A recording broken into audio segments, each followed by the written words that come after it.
اسرائیل کی جانب سے پہلی بار عوامی سطح پر حماس کے سربراہ اسماعیل ہنیہ کو شہید کرنے کا اعتراف کر لیا گیا ہے۔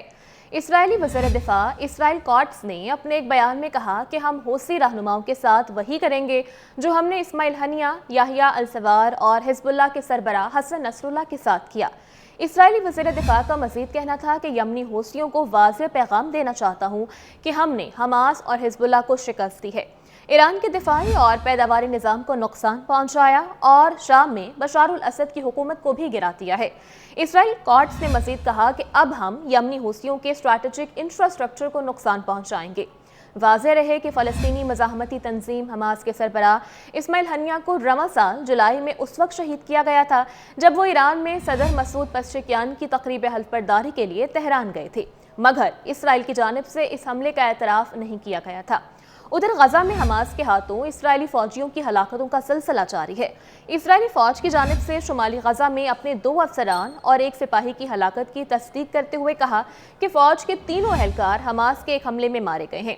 اسرائیلی فوج کے مطابق کفیر بریگیڈ کا ڈیپٹی کمپنی کمانڈر کیپٹن ایلی گبریل حماس کے حملے میں مارا گیا۔ IDF نے مزید بتایا کہ ریزرو فوج کا میجر خلیل دینار اور سارجنٹ نتھانیل پسیچ بھی شمالی غزہ میں ہی ہلاک ہوئے ہیں۔ گزشتہ روز فلسطین کی مزاحمتی تنظیم حماس کی جانب سے غزہ میں جوابی کارروائیوں کے دوران متعدد اسرائیلی فوجیوں کو ہلاک اور زخمی کرنے کا دعویٰ کیا گیا تھا، جبکہ دوسری جانب صہیونی میڈیا نے انکشاف کیا ہے کہ شمالی غزہ کی پٹی میں نومبر کے بعد سے اب تک 38 صہیونی فوجی ہلاک ہو چکے ہیں۔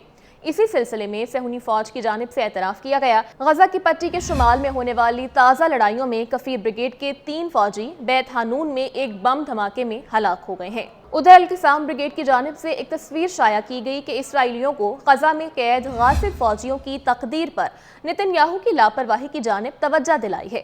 القسام بریگیڈ کی جانب سے جاری شدہ تصویر 2 حصوں پر مشتمل ہے۔ پہلے حصے میں صہیونی وزیر اعظم کے بیٹے کو دکھایا گیا جو کہ ہزاروں میل دور امریکہ کے میامی کے ساحل سمندر پر تفریح کر رہا ہے، جبکہ دوسرے حصے میں ایک صہیونی قیدی کی علامتی تصویر ہے جو کہ بے یقینی میں مبتلا نظر آتا ہے اور رہائی کے لیے دن گن رہا ہے۔ صہیونی قیدیوں کے گھر والوں کے نام اس تصویر کے نیچے عربی، عبری اور انگریزی میں لکھے گئے ہیں۔ یار میامی میں خطرے سے دور بیٹھا ہوا ہے، اب کون سی چیز نتن یاہو کو ایک جامع معاہدے پر مجبور کر سکتی ہے؟ یہ پیغام ایسے موقع پر جاری ہوا جب صہیونی ذرائع ابلاغ یعنی بعض ایسے بنیادی مسائل کو پیش کر رہے ہیں جو قیدیوں کے تبادلے میں رکاوٹ بنے ہیں۔ قابل ذکر بات یہ ہے کہ تازہ سروے سے معلوم ہوا کہ 74% صہیونی آبادکار کسی بھی قیمت پر قیدیوں کا تبادلہ چاہتے ہیں۔